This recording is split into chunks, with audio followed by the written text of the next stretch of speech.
Welcome to this edition of Smoky Mountain Sports Podcast. I'm Daniel Sparkman along with Brian Hamilton. Brian, how you doing?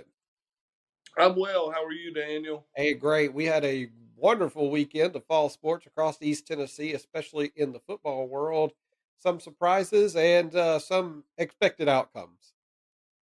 Yeah, I mean, it's Cocke County was where the biggest surprises were. No knock on their teams or coaches or anything, but these are two teams, Cocke County and Cosby, that were finished with one win last year. Well, they've already matched that in week one. Cosby blew Sunbright out from the start.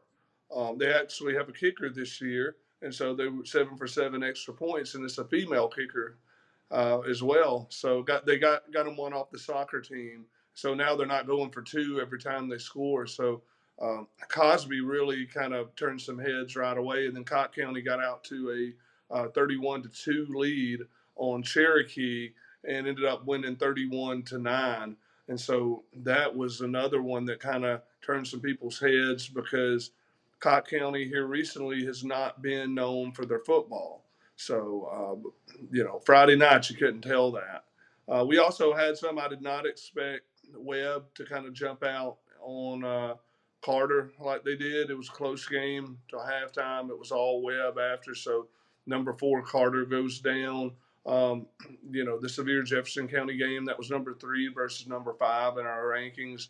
Sevier won 7-6. That's kind of the outcome I expected in that game. Very close game. And there were some other games, but those were the most surprising. The most surprising about the Sevier Jeff County games that it was 7-6. I expected a little more firepower and explosive offenses, but that Sevier defense looks really really strong. And we're taking a look at our preseason top 10. So now let's jump over to our week one top 10 about how things have shifted around and where teams have moved.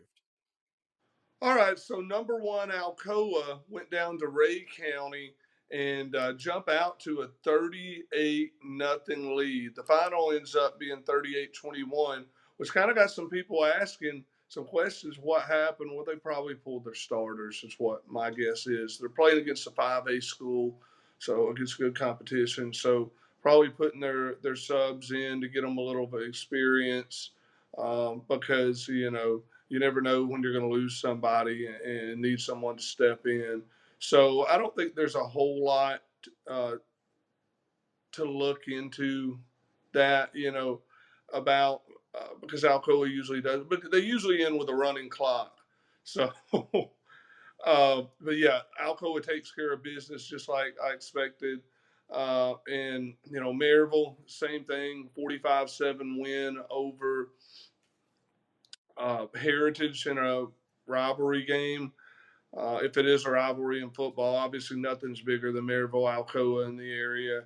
But Heritage is just a hop and a skip from Maryville. So Matthew Clemmer ended up throwing for 4 touchdowns. Gage Ledoux ends up with 3 touchdowns, 2 rushing, 1 receiving. And the Clemmer's first pass as a Rebel was an 80-yard screen to Noah Vaughn, the Virginia commit, who takes it 80 yards for a touchdown. So that's not bad for a transfer, is it, Daniel? Your first ever pass is a touchdown. Yeah, I mean, that's a great start to a career at a high school quarterback. But we see that number one and number two have stayed the same. What about our ranking number three? Well, number 3, remember you had the number 3 versus number 5, Sevier County and Jeff County matchup. Jeff County was ranked number 3 to start the year. Sevier number 5. These two have flip flopped in the rankings uh, because of the 7-6 win. Very hard fought game. Sevier was able to hold star quarterback Isaiah Hall to 258 yards passing on 19 of 33 attempts. He threw 1 touchdown on what appeared to be a Hail Mary from about midfield in the second quarter. But the extra point was blocked, and that was the deciding factor of the game. They would have been, playing for overtime on that last drive. But unfortunately, Hall was just unable to get one down the field far enough, and the time ran out. They held Sevier to just 115 yards rushing. Obviously, there wasn't a lot of offense. Garrett Hawkins led Sevier with 65 yards. Hoffman got the only touchdown for Sevier County. Christian Hoffman, the new quarterback for Sevier. He was, 9 for 18 passing for 73 yards, one touchdown on the ground. But Jeff County, the key was Sevier's defense. Like I was telling you, their defense is really strong. Hawkins, being at linebacker, already the school's all-time leading rusher before he even stepped on the field for his senior year. They held Jeff to 30 yards rushing on 15 carries. You do the math, that's 2 yards per carry. So that was really the difference in the game. And, when you can't rush the ball, it makes the passing game difficult, and it did make it difficult for Hall during that matchup.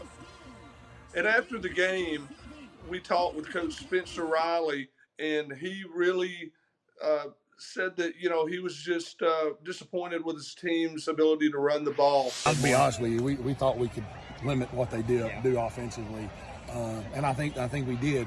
Offensively, we hurt ourselves by penalties and turning it over and not doing some good things on special teams. And, we just can't do those things and expect to win a close football game. And there's great learning lessons for us in this. So I'd rather have it today than 5 weeks from now.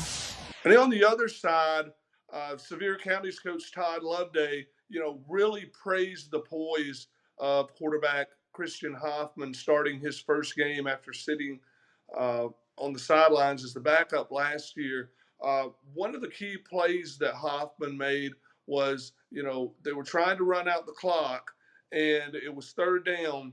He ends up going, I think it was 3rd and 7. They end up going over the middle for a 25-yard gain on the play action. And that was one of the moments where Hoffman really showed that he had poise and he can handle the bright lights. I've never heard of an ugly win, you know what I mean? I'll never apologize to win any kind of game. Jeff County's a very physical team with athletes mixed in there, very tough to handle. Our guys just never panic. We've shown a sign of maturity since halfway through the season last year, and they've continued it. Not very emotional. We just kind of play each play, and it played out for them tonight for sure. And that was Coach Loveday from Sevier County. We've seen that Sevier and Jefferson County flopped with Sevier number 3 and Jefferson County at number 5. So now we're on to number 4, Gatlinburg-Pittman. They had a big game this past weekend with Seymour. Yeah, Gatlinburg-Pittman, they had a 2-hour rain delay. Didn't start till 8:45, 8:50 when the game was originally slated for kickoff at 7. So one of the things was Gatlinburg-Pittman started fast. Quarterback Brady Hammonds throwing the ball all over the field.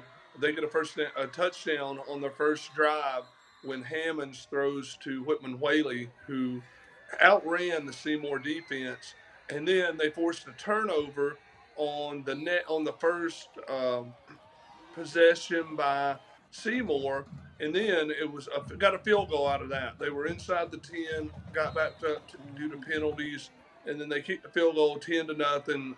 It was all off to the races from there. GP ended up taking a 31-0 halftime lead, and then got it to 38-0 that started the running clock. But then Seymour scored. GP scored on a wild touchdown catch by wide receiver Carlos Orr, who's just a junior.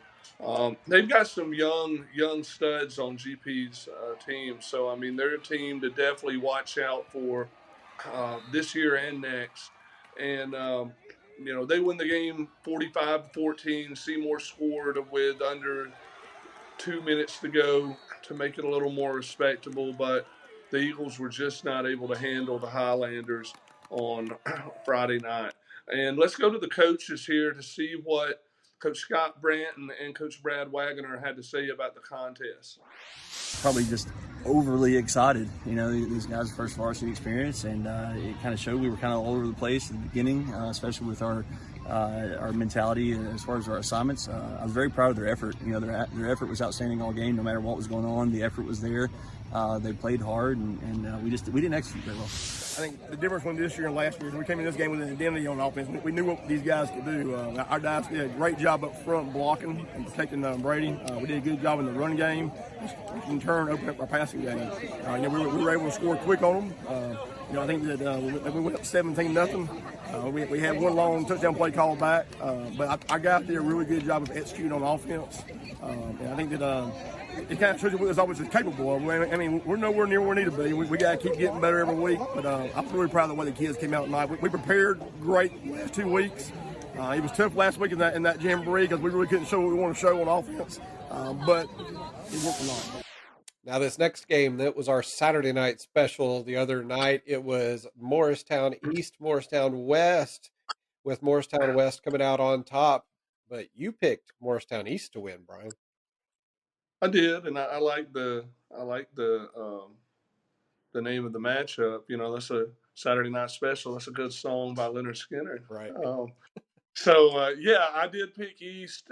Really, people called that an upset a year ago. This year it was not an upset. We had Morristown West ranked. I thought there would be an upset. These two teams, they really, I wouldn't say hate, that's a strong word, but they strongly dislike one another. It's just like, you know, Alcoa Maryville, but it's up north of Blount County. So that rivalry is always a good one. Last night we got wet in the fourth quarter, but you know, the damage was done then. Morristown West jumps out to an early 17-0 lead. You know, scored on their first possession, and a lot of this was behind Tyson Johnson, who appears to be their feature back this year. He ran for 161 yards in the contest. Eli Seals was able to get a 17-yard touchdown to Nathan Roberts late in the second quarter, right before halftime, to make the game 17-7. East had several opportunities, you know, to kind of get back in the game in the second half. But every time West got the ball back, they went to Johnson, just grinding out that clock. And that especially helped them when it started to get rainy and the field gets wet in the fourth quarter. They go in for another touchdown with under 30 seconds left to make the score 24-7. And West does it. And they move up to number 6. And at number 7, we've got a newcomer to our top 10, Lakeway Christian, who took on Grace Christian this past Friday night. So what did you see from them to put them in the top 10? Yeah, Lakeway got down 14-0 early, and Grace Christian, good football program. They actually host South Doyle next week, so that'll be a real teller on if South Doyle can make something out of their season. But Lakeway's got another test, but next week. But I think they're up for it.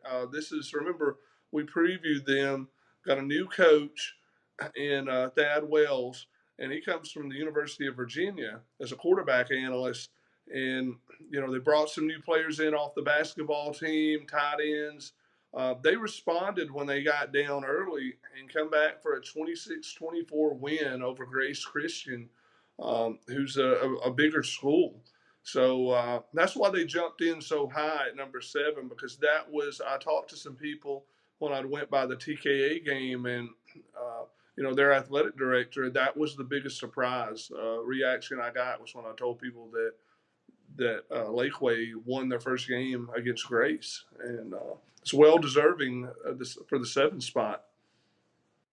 And rounding out our top 10 is number 8, Carter, who dropped from number 4 last week, and number 9, Pigeon Forge, who only dropped 1 spot from number 8 with their loss, and a newcomer, Granger, moves into the number 10 spot. And number 8, we've got Pigeon Forge only dropping 1 spot, and there's a reason for that.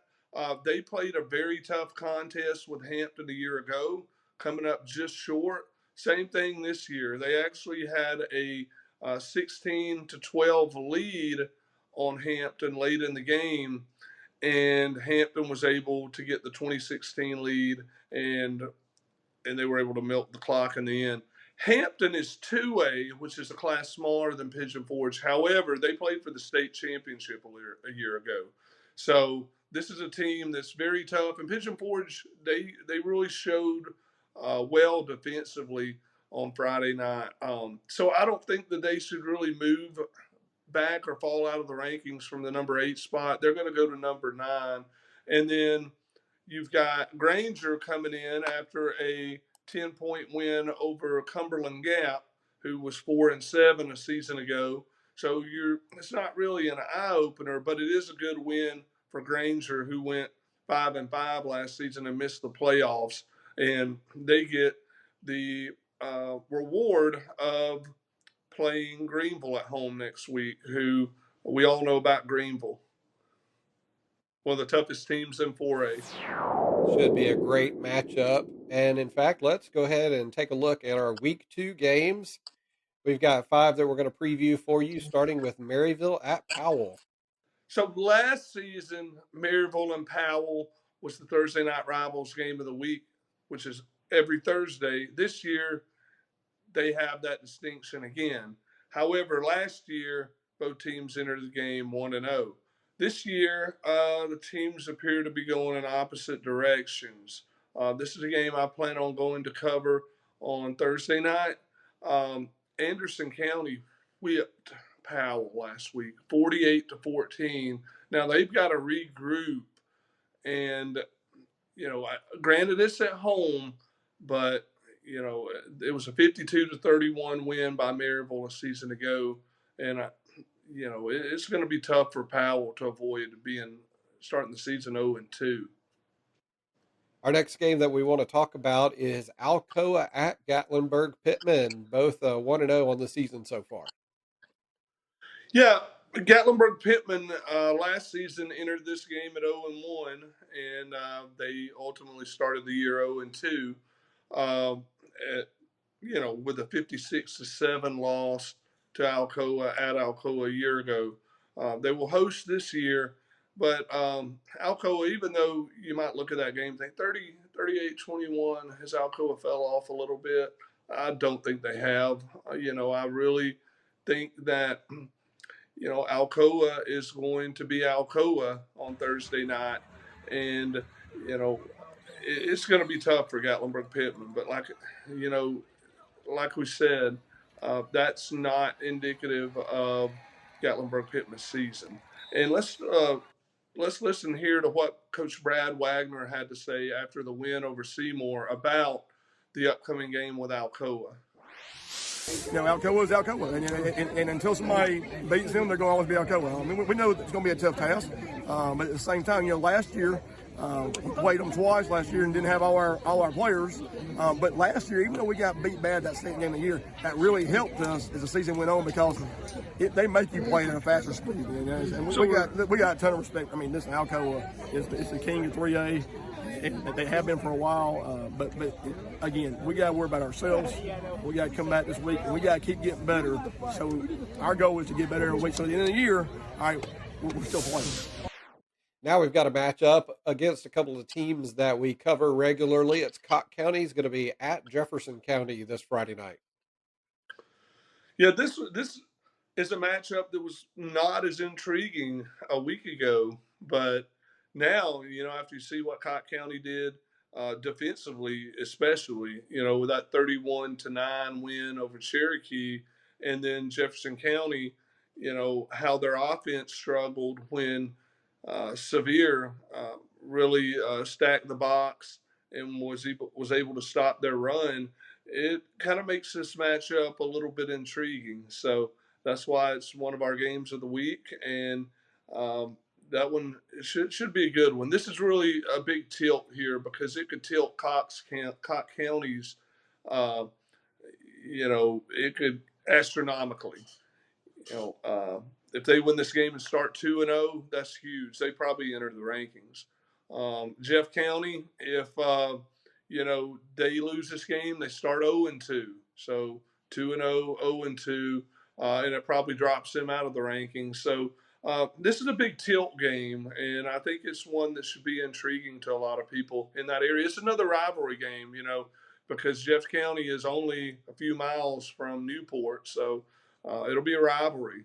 Very, very intriguing game.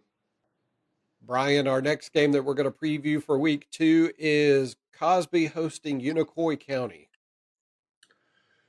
Yeah, this is a tricky game for Cosby. They're hosting Unicoi, who's a 3A school. They're a 3A school that went 10-1 last year in the regular season. Ended up going 10-2 because they fell to Pigeon Forge 24-0 in the second round. Um, Now, some people say they play in a weak region, hence, Pigeon Forge 7-3 team, really taking them to the woodshed. But 3A versus 1A, there's always a lot of difference there. And this is a solid team that can give Cosby and their offensive attack some problems. Cosby's got the home field advantage. They're coming off a big win over Sunbright. And, also, Unicoi, they took down Northview Academy rather easily at home last week. So, Northview Academy, I don't know that they're a playoff team. They weren't last year. So we're really going to find out a lot about both of these teams, especially Cosby on Friday night.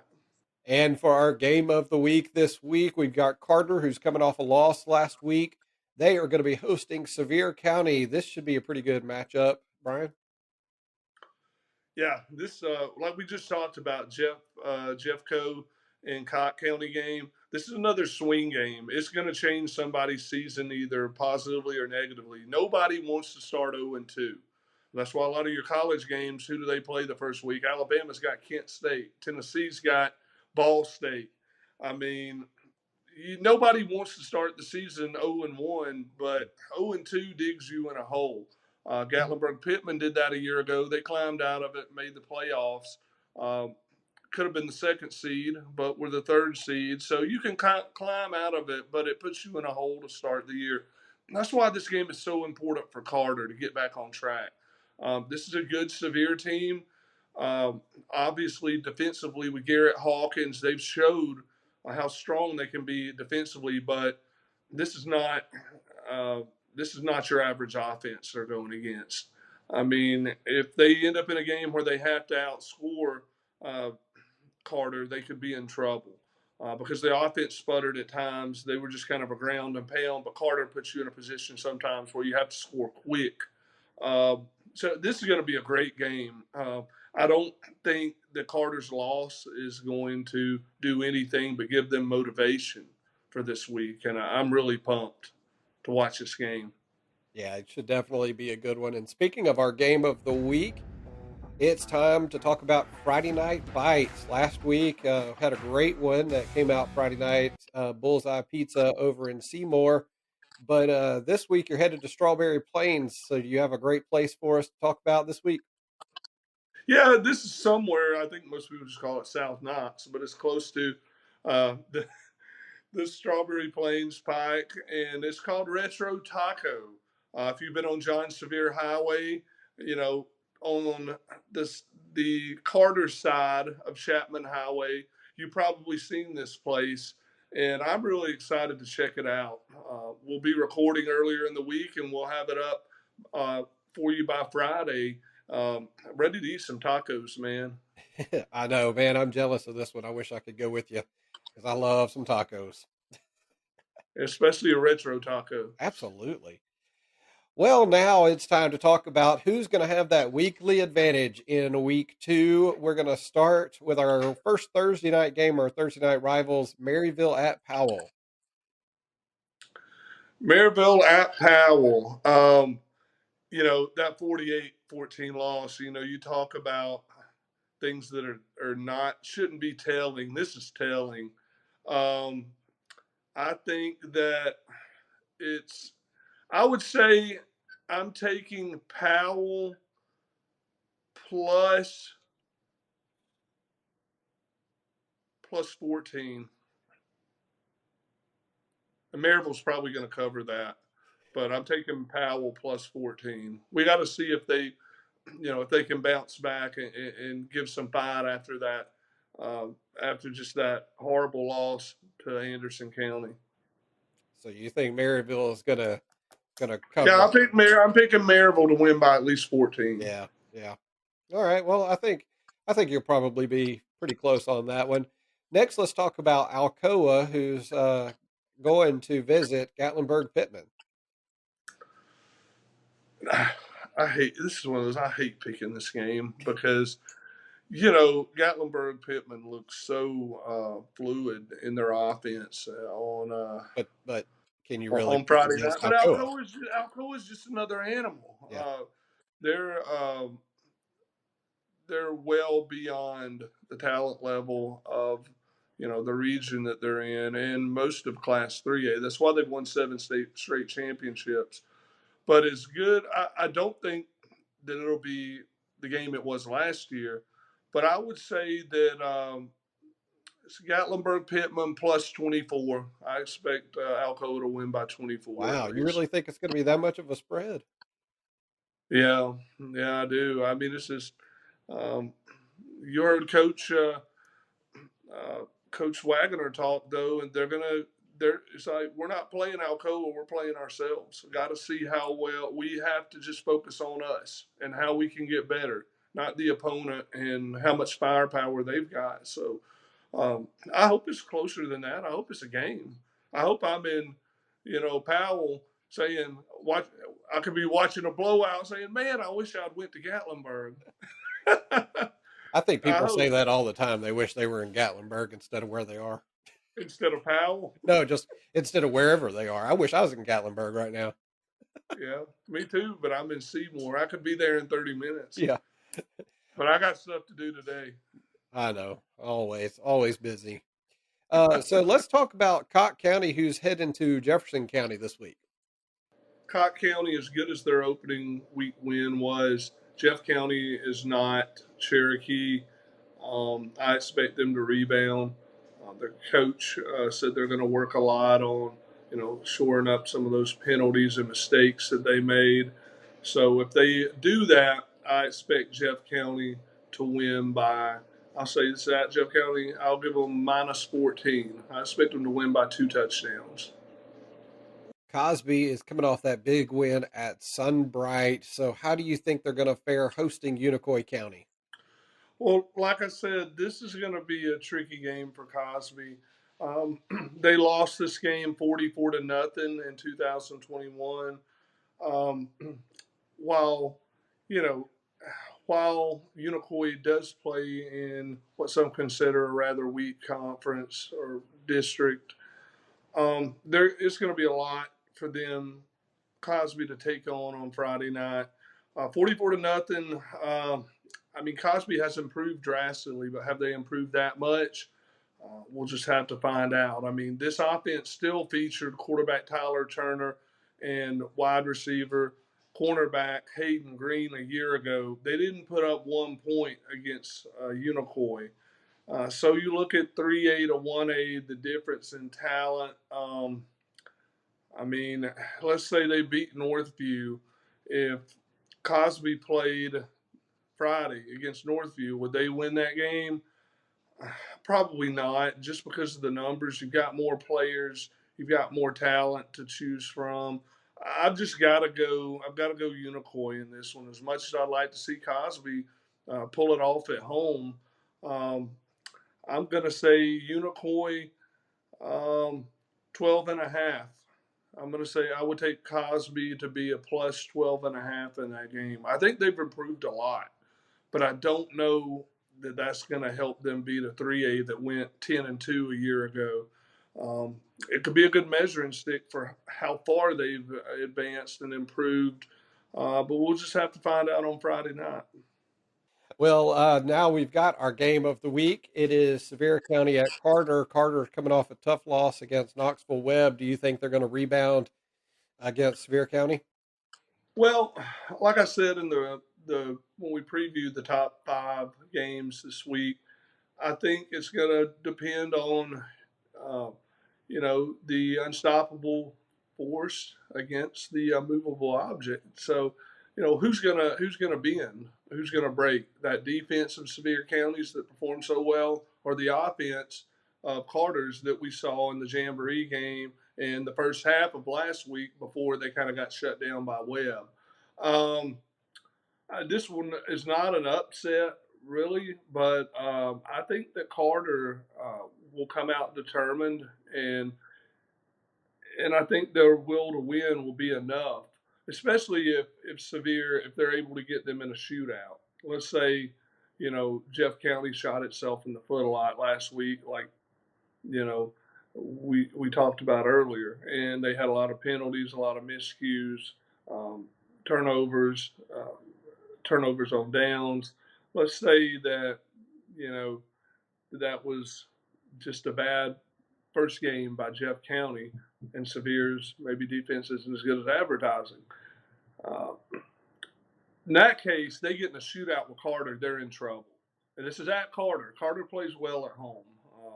The several games I went to and covered last year, they won at home. So I think Carter being at home gives it an advantage. And I really think that this is one of those games. It's like a pick 'em, but I'm going Carter -2. I'm giving them 2 points, and I think they'll win. But man, this one will be close. It'll be a lot like last year. They went to Sevier County and won.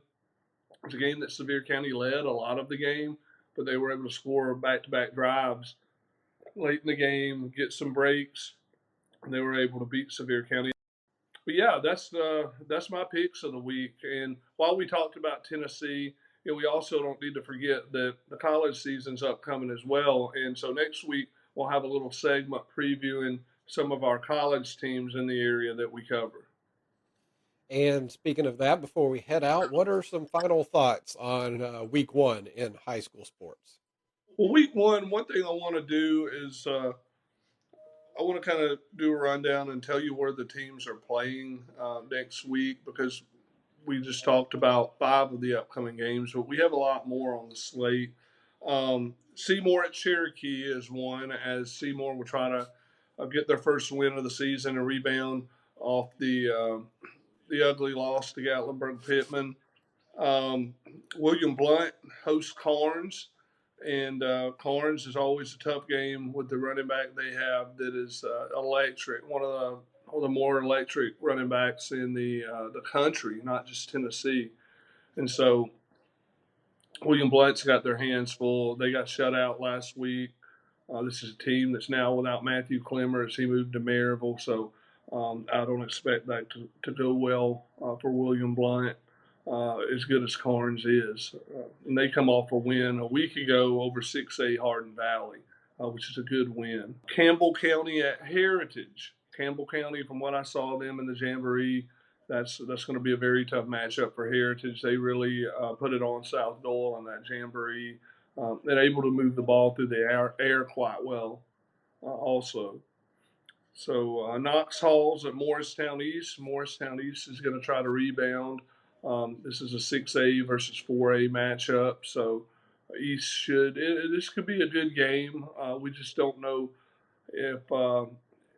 if that was East being bad last night or if West is really for real. We will find a lot out about West this coming week as they go to 6A Hardin Valley, who is coming off that loss to Carnes. But Carnes is a good team, so that's a game to kind of keep your eye on. It almost made games of the week. And Morristown West is a 5A, so just to keep y'all not get you confused with the game last night, East is 6A, West is 5A, so they're a smaller school than East. You've got Pigeon Forge going to Sullivan East. That's a big game for Pigeon Forge. I mean, they gave it all they had to try and beat the 2A state runner-up, and they ultimately fell. But now they're going to have to go on the road and beat a Sullivan East team who lost to Davy Crockett last weekend. West Green at Northview. This is the game that COVID got last year, so they didn't play. West Green's coming off a 27-6 win over Union County, and this probably will be a tough game for Northview, but it's a home game, so maybe they'll come out and be able to get the win against West Green. The Kings Academy is going to host Meigs County this week, and as we go through the season, you're going to see that the Kings Academy or TKA is going to host a lot of games this year because they had so many COVID cancellations a year ago, so the teams have to play that home game. They didn't even have a home game until homecoming, which was like mid-September. So the teams have to come back to them. They don't get their home game because they canceled.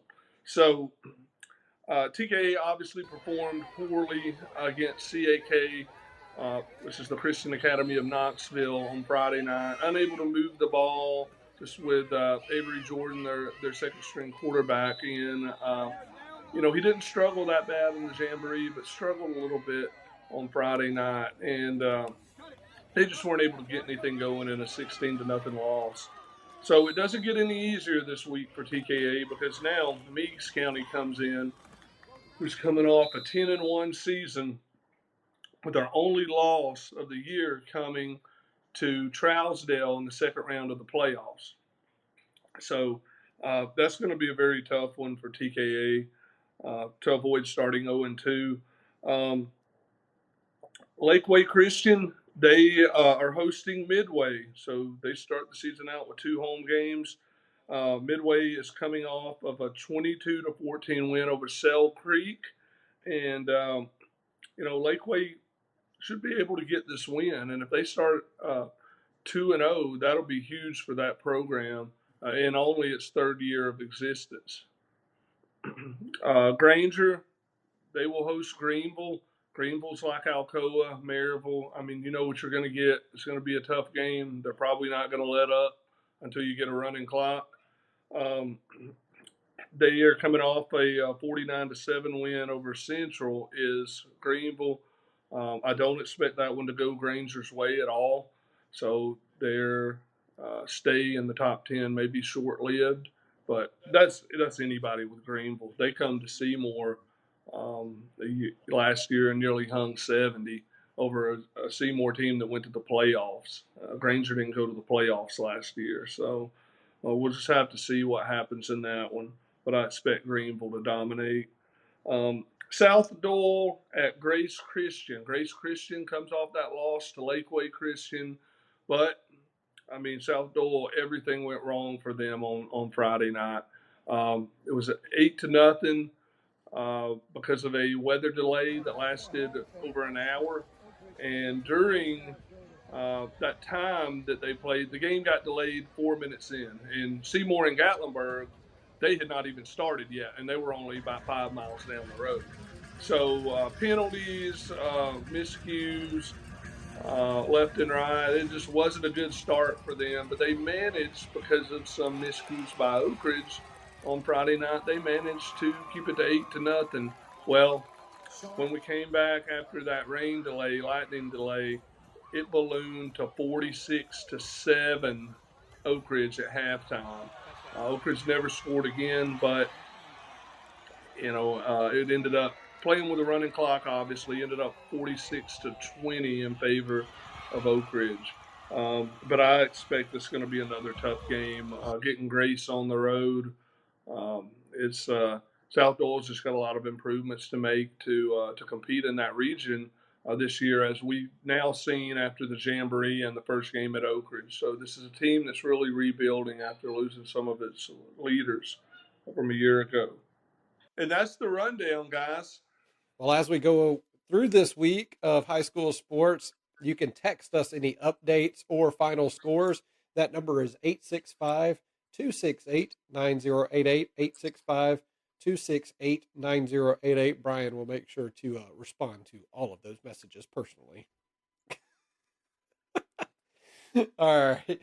And we would love if you guys would support us as we cover high school sports in East Tennessee so we can bring you better coverage. You can do that on patreon.com/SmokyMTN Sports. That's patreon.com/SmokyMTN Sports. There you can get full-length interviews with coaches and some other highlights that we haven't been able to show during the podcast. That's going to do it, Brian. Another great week. And I am expecting you to ship me a couple of tacos. All right, I'll overnight it. Yeah. Maybe And some tinfoil. Yeah. Let's see if it'll stay warm. All right. Thanks so much. We'll see you next week right here on Smoky Mountain Sports.